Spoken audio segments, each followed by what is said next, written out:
voices, real women, real stories. I'm your host, Dalia Veronica. Today, I'm sitting down with someone who's been in corrections for several years, long enough to grow, adjust, and really understand what this job means. I would like to welcome Mrs. Flores. Come on over. Have a seat. I'm so glad you're here. So, before we get started, can you tell me a little bit about yourself and what your current role is? My name is Jennifer Flores. I'm 23 years old.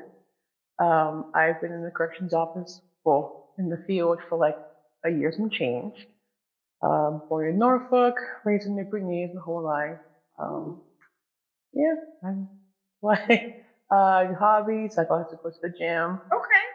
Dog walking, nature walking, sleeping. Yes, because our field definitely demands sleeping. Yes, it does. Okay, so what led you into this field?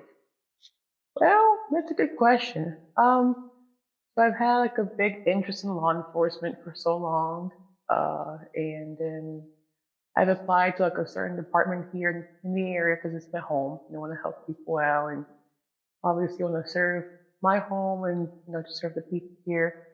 So I've applied once, two, twice, three times, and they all just say, right now it's not a good time, to more experience and just come back. And I was just looking like areas as to where I can find that experience.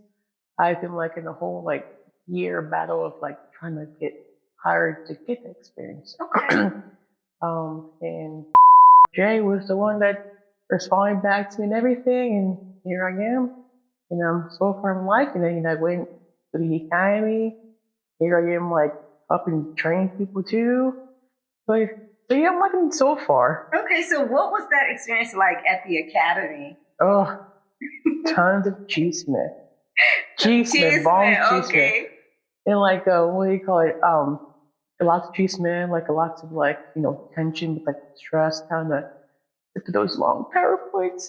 Oh, girl, I'm a snack person, so like they didn't allow snacks in there, so I was just dying. And then plus like for water wise, they didn't allow like you to take a water bottle. You have to earn your food to take a water bottle in the classroom. Well, that's changed a lot from when I went to the academy because we were able to at least take drinks in the classroom. Yeah, that's changed a lot. So what was your first day like? First day. First day in the pods, I was a little bit nervous because, I've never really worked around prisoners and criminals. But, just try to let them see it and notice it. So it was a little bit scary because then, like, the officer asked me personal questions and you want me to go into detail, but I don't really tell anything at all. And like just seeing like what they're in there for, it's like what? So like I get more cautious, seeing like what they're in here for. I can make sure like they don't try to hurt me or anyone else or anything like that. But at first it's a little scary, but now I'm confident by it. Like it's like a daycare there. Yes, definitely. So how does that impact you?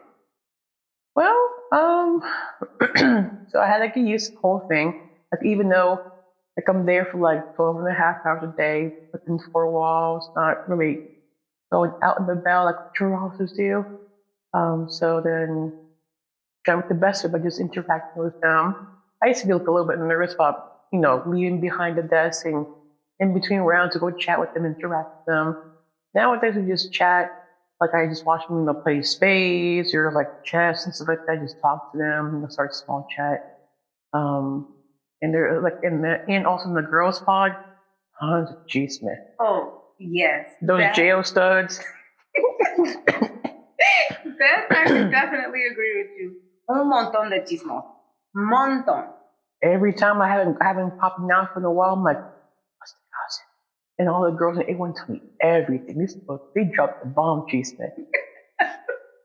But like the guys, it's not as much drama because like they're always keep to themselves and stuff like that. Yeah. They are like a little hard headed though. Oh yes, definitely. So there are days where just like, I'm like, I want to go back to Alpha. I want to go back to Women's Pod. All right. So, what is it like being a woman in this profession?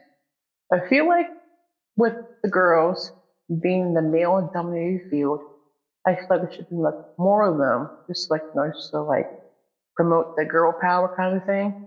You know, sometimes people like walk into like working corrections for the first time, brand new to it. So I mean, not like if they end up leaving, some end up staying. So I mean, like it depends on what they like, but what's in their comfort zone, and plus getting used to having to go out your comfort zone. Yes. And it's all in what you make out of it as well. Yeah, because I'm like, me working at a jail, I was like, do I want to? Like, but if it was the only other way that, I can get some experience from this obviously, even though I was like talking with Ryan about it. He was like, like working in corrections is a really good way. It looks really good on your resume. So like, gave it a try. And I'm liking it so far, so it's not bad. But I kind of hate how like the inmates always try to hit on like the females, and then sometimes they would try to like brainwash them into doing things for them, like putting money on their book, texting them and stuff like that. I don't like how like even like they even get to the nurses too. And unfortunately sometimes it does become a trap and they end up falling into it. Yes. But I always tell the girl rookies, don't let this guy's get into you and stuff like that and get into your head. Even sometimes when we try like act all big and bad to the female COs, I just said, let them get to you. Said, make sure they know this is your pod, and that they're just here just go time. They're just annoying them, and yeah, it just feels sometimes great that whenever they give you a hard time, when they act like a fool in the pod, you can just lock them down. That's interesting. Very powerful. Very. Have you ever had to prove yourself to anyone? Staff members? No, no. Then we're all. I've seen so far that if you're struggling, they're there to help you. Like when I was at the academy, I was struggling to get through like the fire range part, and like I was going to go and like they went out of their way and gave me a fourth attempt, and I was like mortified just to, like failed that attempt and then go through the whole thing all over again. Luckily, like Myers and everyone, even the major had it out of his schedule to come help me out. And Manticore too. So like it felt pretty great that they're, even though you're struggling, they're there to help you and pick you up and they won't judge you, of course, they're just there to help you. And it's supposed to be great that you don't have to like feel like like pressured like to be this, good officer and not just struggling. It's okay to have, to have like little struggles here and there. They're there to help you. So I like how like we have that like family environment kind of thing. That's awesome. Very awesome. So how do you handle being challenged or tested? Oh, there were days where this you like just to spaz out. We just like it's always the guys in the hole, the 23 and 1. Oh, that's the one that's like my breaking point sometimes. Like always asking for things. They're like they're like out of my control. I keep telling them put it in the tablet, put it in the tablet. Don't be asking me anything. Like back then, when I was a rookie, I used to always try to cater to your needs, like we always say, and just call around. And y'all just say come to put a request for me. And nowadays, I'm like I keep telling them like now put a request for me. I hate that phase where I just don't give a damn and just tell them to direct them to like where you have to go to get the rents and everything. And what is it? And like sometimes like knuckleheads that go into the hole are usually from like the deposit always has trouble. Always been the shakedown or two, help being held there. Always like I hate how like they're like obnoxious, like yelling, hooting, hollering early in the morning. Oh my gosh, I can just do it head count. Like Laura, I go, Okay. Have you had strong female mentors? Ooh, that's a good question. Strong female mentors. I know a couple that I usually go to just for like for questions and like Yes. how they get through certain hurdles in the job. This year usually you or Miss Robbins. Okay. Y'all are pretty wise about things. Y'all like have been through been through hell and back, as we always say. Y'all been through all like the first time year kind of thing, and y'all seen and heard things at the jail that y'all probably might not even talk about. So it's good to talk to someone. Like whenever I'm going through that phase that you've already gone through, I can just tell them, and then you can just get their insight as to how they can get through it or how I can get through it. Yeah. So yeah, that's a good thing. I have one or two mentors here at the jail to look up to, and I call them like my work aunties and stuff like that. Because I know there are those days where just like endure like things that like traumatize me, like for example, a mental person just spazzing out, ripping their clothes off, and saying mean things to you, which they don't really think what they're saying. Like it's scary, but they're like, and I always ask the wise ones, like, why are they always saying that? You think it's true? Like, oh no, they don't really actually. They're like this in '96. They're mental people. So I mean, I don't. Now, like nowadays, like back then, like when they always tell you like the most like unthinkable things to you out of anger when it's bad now. Now when they're telling me that, I brush it off. Keep going. Okay. So how does it make you feel other than just feeling, I guess, maybe numb to it? Yeah, no, like I remember, Lee, there was like an inmate who's been like in and out of medical. Was always just like yelling, like in the door saying, "Who wants that bag?" Yeah, blah blah blah blah.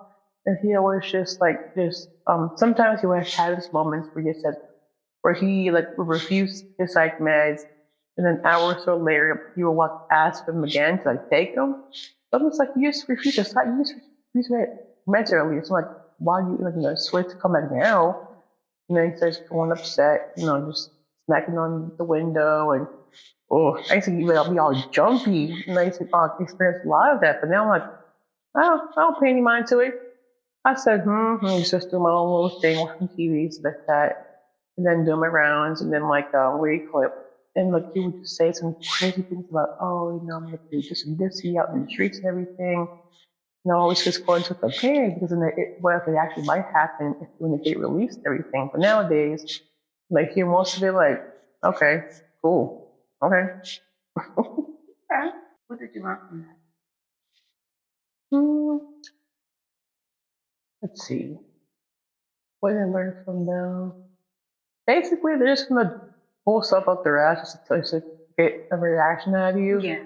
Like the more you don't, pay any mind to it, eventually they'll get tired and they'll just lay down.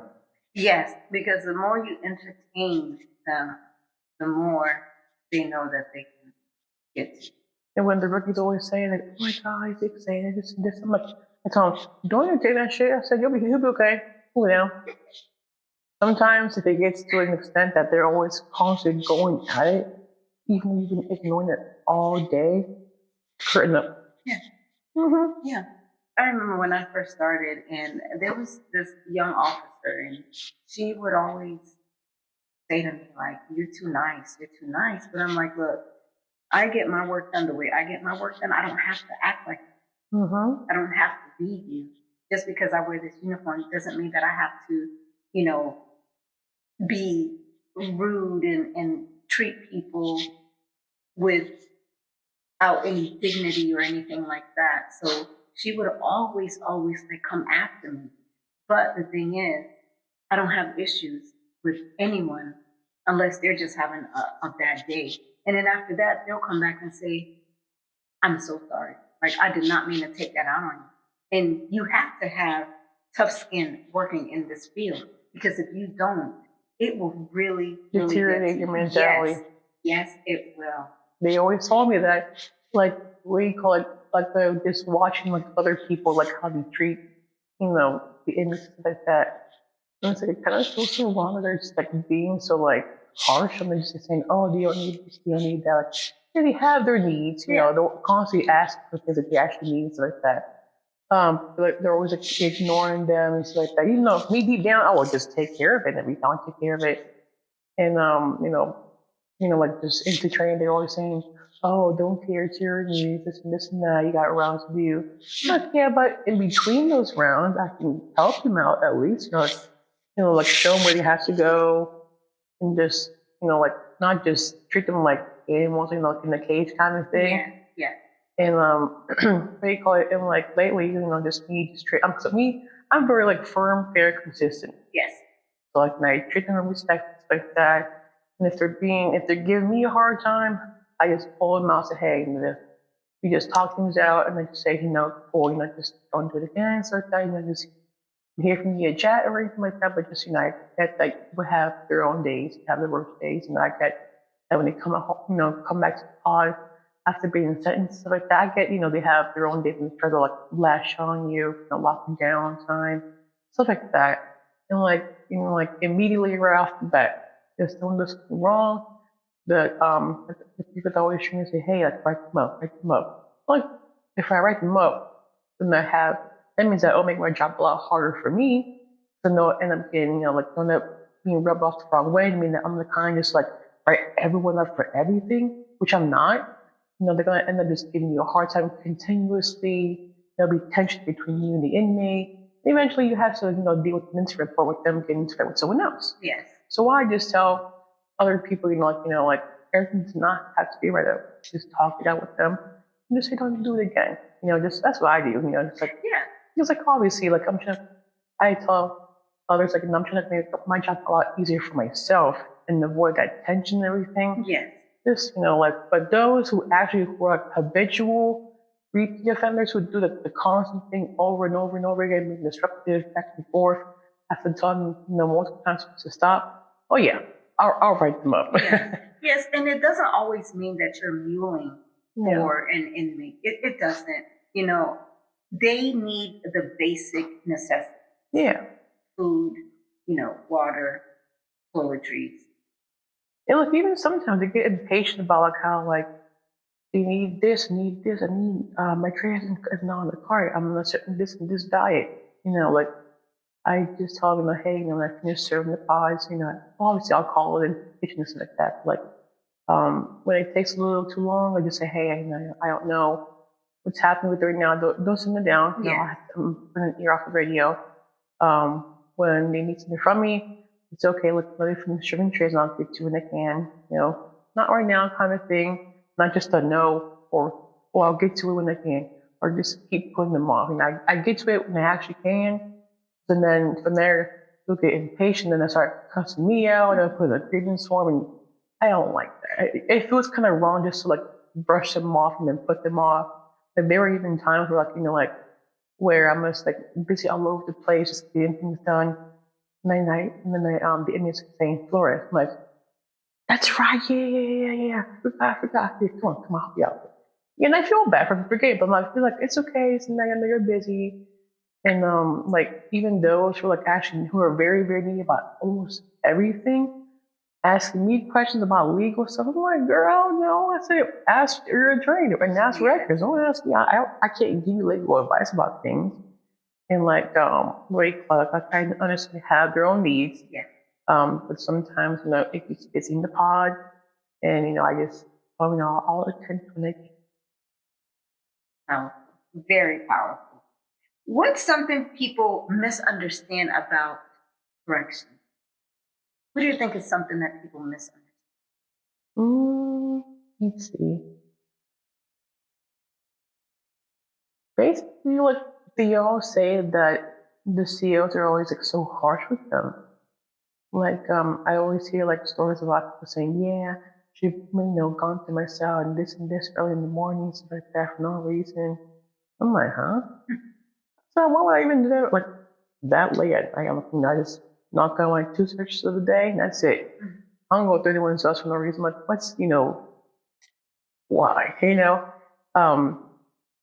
often get, I guess, misunderstood, saying that, I think based on their experience, what they have gone through so far for other people, what got them like thinking like, hey, maybe all serious like that. Yeah. It's too harsh with them, not attending to their what their needs are and stuff like that, and being too much and stuff like that. And there's an officer. They all said that she wrote me up for not seeing it for head count, blah blah blah blah blah. I felt so bad. Like you just got like this inmate has to be locked down. I think a day or two or so. I don't know how that works or anything, but I was like me personally, like I hate just like giving all riled up when I first take shift. I just count everyone in there. I'm not gonna bother to say, hey, take your head count, blah blah blah. No, they're all sleeping, of course. Like I hate just to bug everyone. I'm just like gentle and just count. That's it. So, the main reason that they do have the inmates stand up or count For movement and breathing, so like that. Exactly.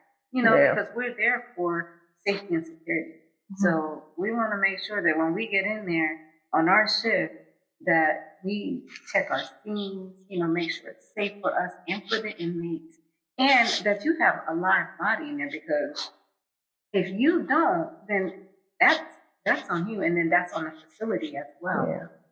Okay. What part of the job do you enjoy the most? Ooh, respond to codes. Just the other day, for the first time, I sprayed someone. I felt bad. But I was like, I told you just to leave the man be. It's like basically like there's this inmate that's always in and out the general population, bouncing from the hall to the infirmary to 10-minute watch, and then back to like general population. He has this moments where he like starts to spaz out and starts, cussing out the blue. And I always tell the guys, and like, even though he's been here before, he's back here again. Just says, I always tell him, like, if he has that moment again, or has an episode, I say, just let him be. Yeah. Just let him know, so just have him step in and like cool down. And maybe eventually just let him out when he's okay. But I just tell him, don't intervene, don't try to console him, because then he'll go off on you. And then it happened when I was zooming around, so I was hearing some commotion going on. And I thought it was one of the other mentals in the pods, and there's like 3 of them in there. Okay. There's one who's always in the cell, throwing his chair around, just cussing on himself out. I thought it was that. So I went to go around the corner, finish around, just to go check on him. And the next thing now, I went into the corner, there was a regular inmate with the mental subject just tussling each other. And then from there, I was like, hey, yo, I said, just let him go, let him just do his thing. And then I tried to bring the inmate that was, having this moment out to the front area of the pod. Yeah. So I can just have him restrained in one of the showers with that while helping him down. So obviously, I know everyone's busy. So it might take a little, time for them to come down and help me out with the code. Then, the inmate was following this guy. I said, hey, it's not worth it. Just walk away. Let him be. He just kept going off. And then he picked up my trash can from my post and was trying to throw it at him. And I had a break from him. I said, hey, hello, I'm OC certified. Just pull up the spray. Yes. So then I was holstering the spray. And then I was like, hey, yo, man, back up on the spray if you don't look real. I said, back up on the spray. And he ignored me. After I told him to stop, and I sprayed him.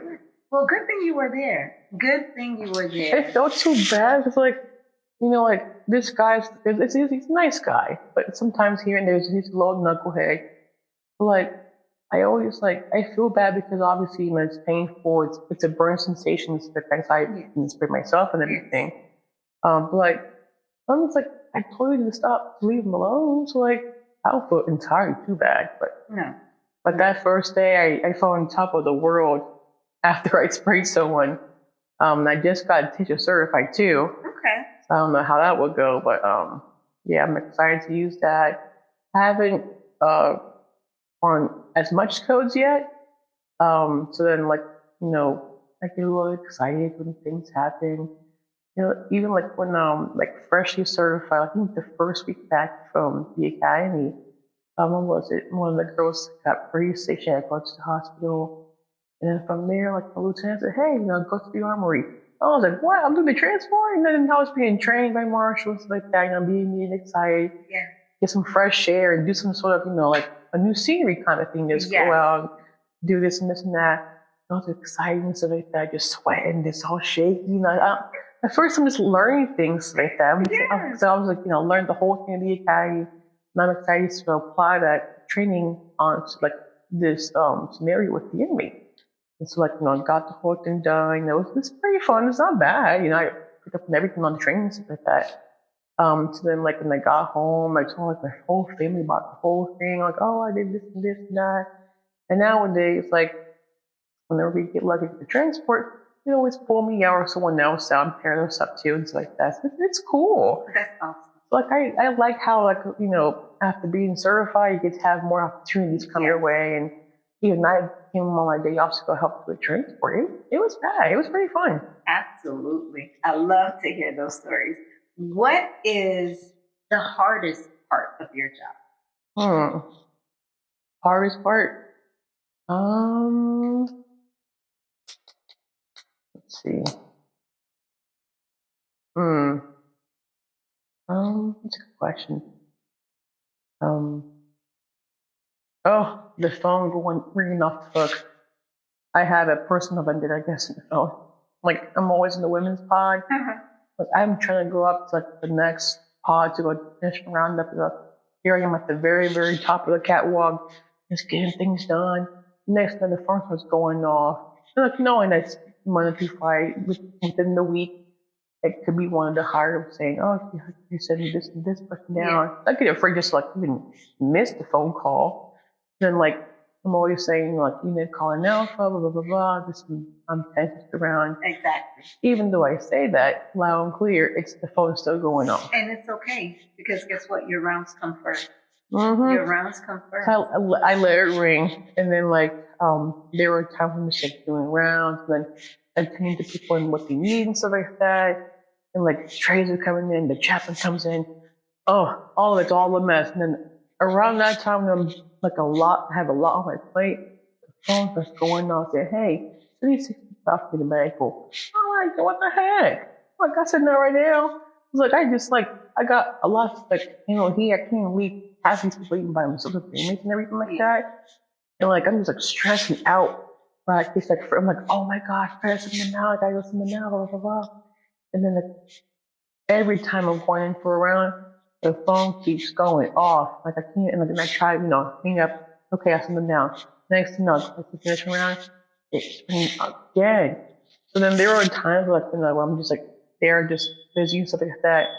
I'm always this with the phone, I'm just oh my gosh. There were just times I'm just going to just unplug it and just do my thing, but no, I gotta let it ring. Yeah. Yes, it does, especially in the female housing unit. It does get pretty intense. And when I first started, I just felt so overwhelmed. And it just, once I got my own routine down pat, it was this is nothing. This is nothing. So now when I go in there and I train newer female officers in that unit, I let them know, hey, do not rush. It's okay. You take care of your rounds first. If your trays come, it's okay. Continue your rounds. You don't have to rush to go get that tray cart and pull it in here.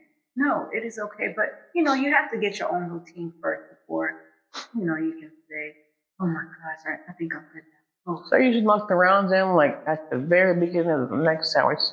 Just I'm not stressed about it. So sometimes when laundry's in there, the chaplain's coming in there, then the nurse wants to come in. I say, come back, please, come back. Yes. And she goes, no, it's my last pot.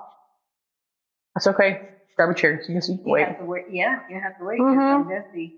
And sometimes I wish when the chaplains come in, I wish they have radios to ask permission to enter. Same. It's so sad. I feel bad to turn away the Lord's work. I'm not laughing at that. I'm not. But if you are in the middle of something and you have the chaplain assistants coming in, you have to stop to let them know, hey, I'm busy, but I'll get to you. Mm-hmm. But I wish they did have radios to ask permission, because then you can say, hey, I'm busy at the moment. Can you please come back? For communication. Exactly. Yeah. That's what I think too. Because I'm like, I know sometimes that, when they come into the other pods, it takes time to a lot of them want to talk with them and stuff like that. And you have to keep tabs, make sure that you're okay with the inmate around them. And I'm like, oh, I gotta do a round. I'm sorry, I'll come like right back. Yes. And then from there, like, I'm waiting to do it around. It's like, always just say, hey, got a question. Hey, got a question.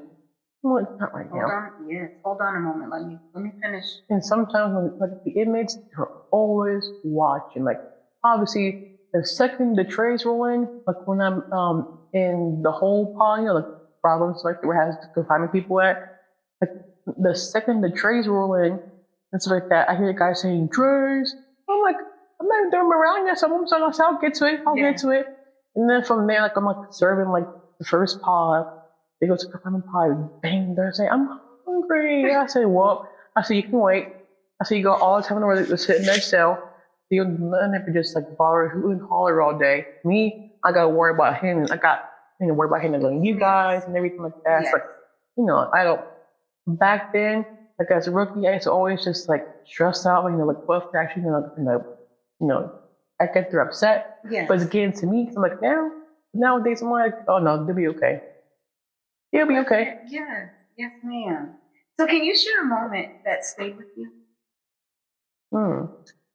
A moment. Let's see. Like a moment. I was in the women's pod, and there was like a mental subject. I didn't know she was mental until I actually saw how she was acting and everything, and they had told me about how she was like and everything like that. This lady was always like complaining about things, about how the jail works, how I work. I'm just like, well, don't complain to me. If you want to play it by, complain to the jail. I'm just enforcing the rules and passing the word along. And she's always, she's pregnant too. So obviously, her being pregnant, she'll be crabby too. She'll be all moody and stuff like that. And like the girls always say, Miss Flores always yelling on the phone and saying all these crazy things, stuff like that. And I was like, hey, Miss So and So, can you just keep the phone? Can you just keep that no more telling me on the phone? And she's just going off on me. I'm like, that's all I need now. So I'm just telling you that, and that's all. Like, just, keep it going. And then there was this time where, like, she was, like, doing the phone, yelling, stuff like that. And it was time to go log down so I could do a head count in the afternoon.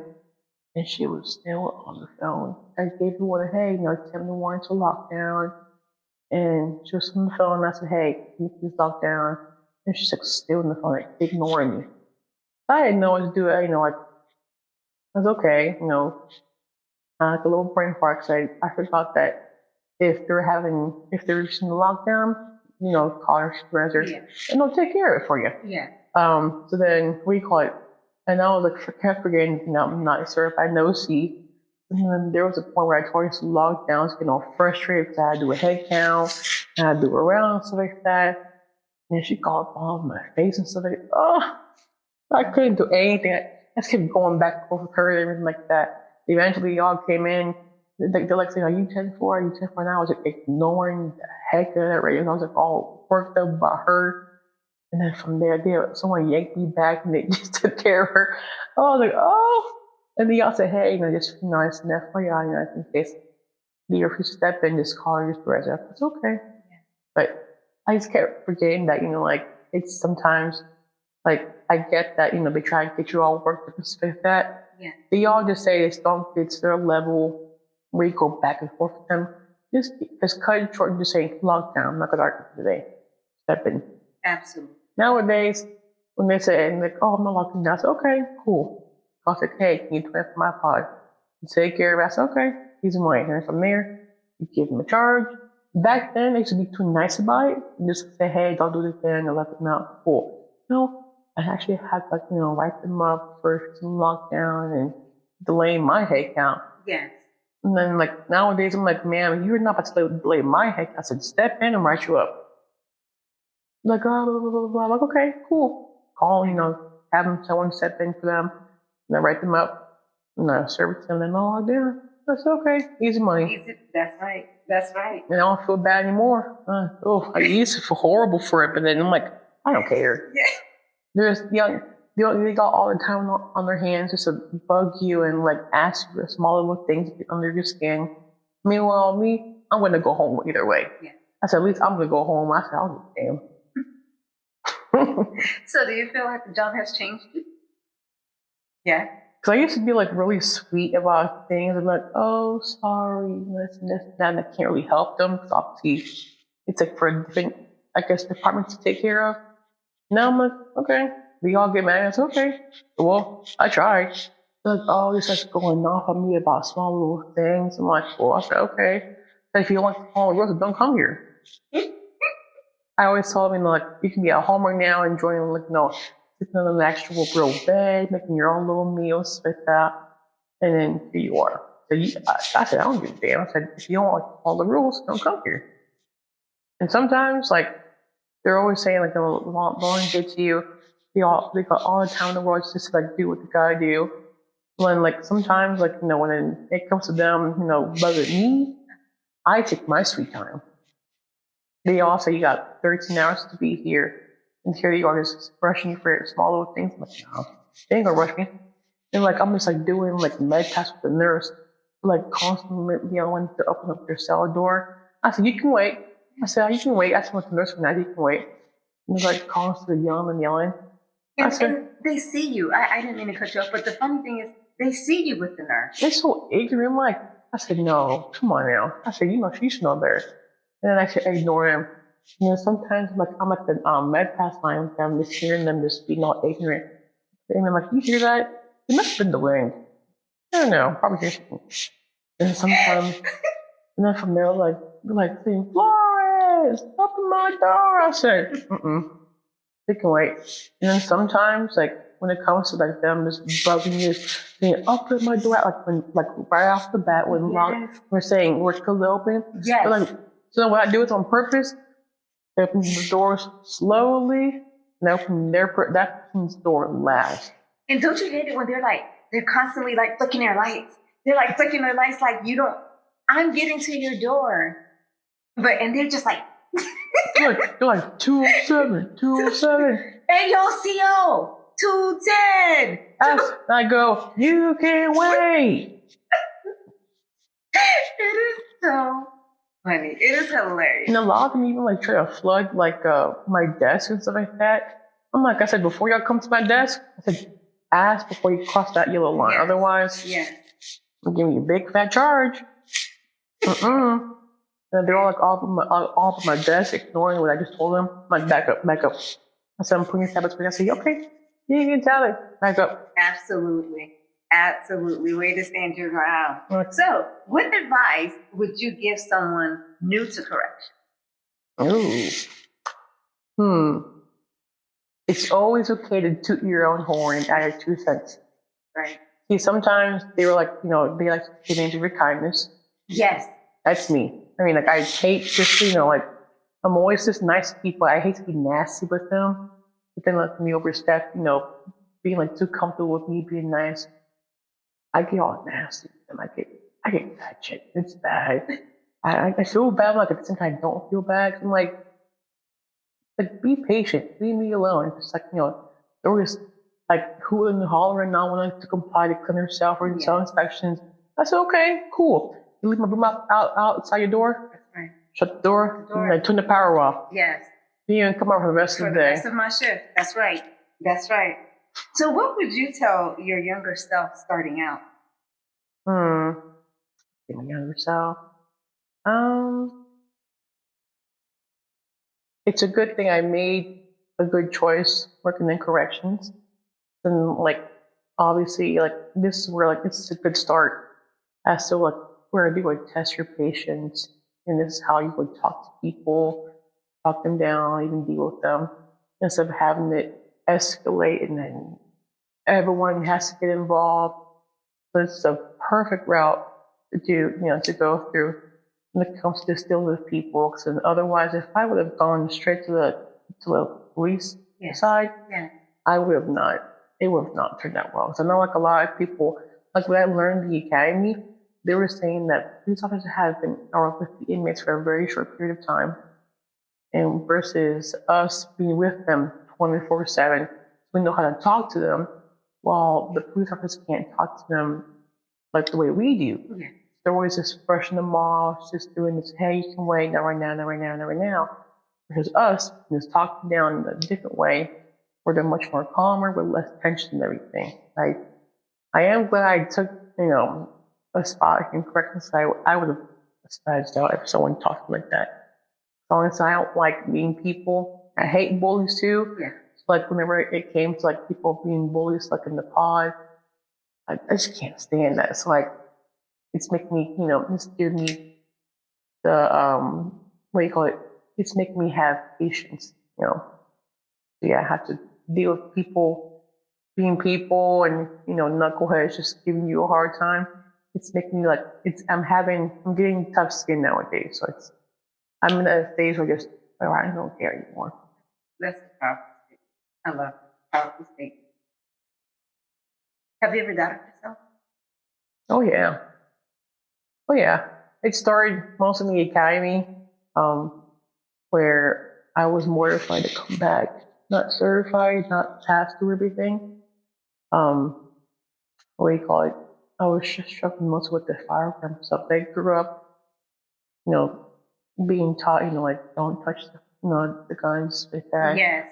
And like initially when I first started shooting my first couple rounds to get comfortable with it, I was just jumping and stuff like that. And now like when I shoot, like for example when like we're like doing like shooting like laying down stuff like that and shooting from the hip but the target like right there, I'm like, are you sure it's safe, Sarge? And now like they're like, oh yeah, that's what we're doing. And then like I was just mortified that I wouldn't pass because like I know it's like a mental battle that I was having trouble with. Because every time I shot, I always just dip and like jumpy and everything. And that was with the captain and the major. They were teaching me how to use the dummy rounds, the survival ones, and like there were times where I had where I shot a dummy round that I didn't know of. I was catching for doing this. He's like, see, there you go, catching for doing in the head team. Like, yeah, it's a mind game. I know it's a mind game. And like, just get more comfortable with it, with confidence. Eventually, when like I, passed everything, well, actually, when he was actually grading it, I turned around to actually looking now. I can't look right now. And like, I was just like freaking out. And I was from the instructor saying, hey, it's okay. You did what you did the best you could. It'll be okay. Like he goes, and then like from there, Lieutenant Myers said, "Hey, you graded it. You want to look see?" I said, "Mm." I was just freaking out because, obviously my career is on the line right now. Oh my gosh! And then from there, he goes, I turn around like, "You passed." I was like, "Oh shoot!" So then, still to this day, I kept that target and stuff like that, just to like show like I have the actual potential. Just to not, people will have that doubts for themselves, not passing. Just keep trying, keep pushing, have the potential, and everything would be just fine. And I would always just pray about it every single night after class. I'm gonna pass it. I remember like the third attempt when I failed, I was like really upset. Oh my gosh, that had me a moment. So I ended up just ugly crying in my car, sweating, and then oh my gosh. We've all been through that, especially in the academy. The hardest test for me was the law. Oh, legal stuff? Yes. Oh my goodness. That had me on edge too. I had like fat flashcards. Yes. And I was always like so mortified because they all said the legal part is like the hardest part. Yes. And I'm like, oh my Absolutely. gosh. Like they had, they mentioned that at jail, the free card, we have a fourth attempt. And I've never used it, surprisingly, but I've always gone up to a third test. I feel bad. They always say that, yeah, every time you go to the third attempt for a test, do you notify the agency? Yes. I feel bad about it, but I'm like, at least I passed. Exactly. I haven't gone to the fourth attempt, Exactly. Yeah. That's why I told Scott, said, hey, I don't feel as good. And like, even sometimes, like, what do you call it, when we do like the physical stuff, I always just like get a little worried if I have passed. It's like, I'm always, like, I know, like, it's all the time and stuff like that. And like the runs and everything, I try to push myself beyond what I could do. Yeah.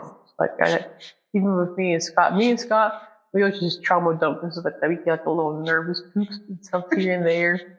Like it's okay. We keep on her head up, queen, head up, queen. We'll be okay. And yeah, we pushed through it. You know, I was held back and everything. It was 3.5 months, and then the driving range. Yeah. Oh, it was bad. I was like, I want to go back to work now because I can't stand this sitting down all day, going through PowerPoints and hearing people being all annoying, like all dramatic. And stuff. Like, I mean, yeah, it was good to hear all the achievement. At the same time, it was just a little bit annoying because then the girls always act all like, you know, sin querida. Yeah.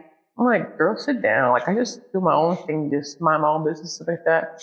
It was messy. But even though like, I like how, like, you know, it's a good experience, of course, to learn how, like, you know, there will be tension and there will be like your moments where they will push you past what you can handle. That's an opportunity, like, you know, have you, you know, keep pushing, and try to gain some confidence along the way, but also just to have faith that it would all work out. I love it. I love it. Well, folks, there you have it. We have Miss Flores here. She told her real self, her real side, and her real story. Flores, thank you so much for joining us today. And I hope that you have a great Valentine's Day today. You took your time to come out on Valentine's Day to come see me. I got a cookie. I got me, myself, and I, honey. I'm good. I love it. And I thank you so much. Yeah, honey. Mwah. Well, folks, thank you again for joining us. And we'll see you next time on Beyond the Badge, Female Voices in Correction.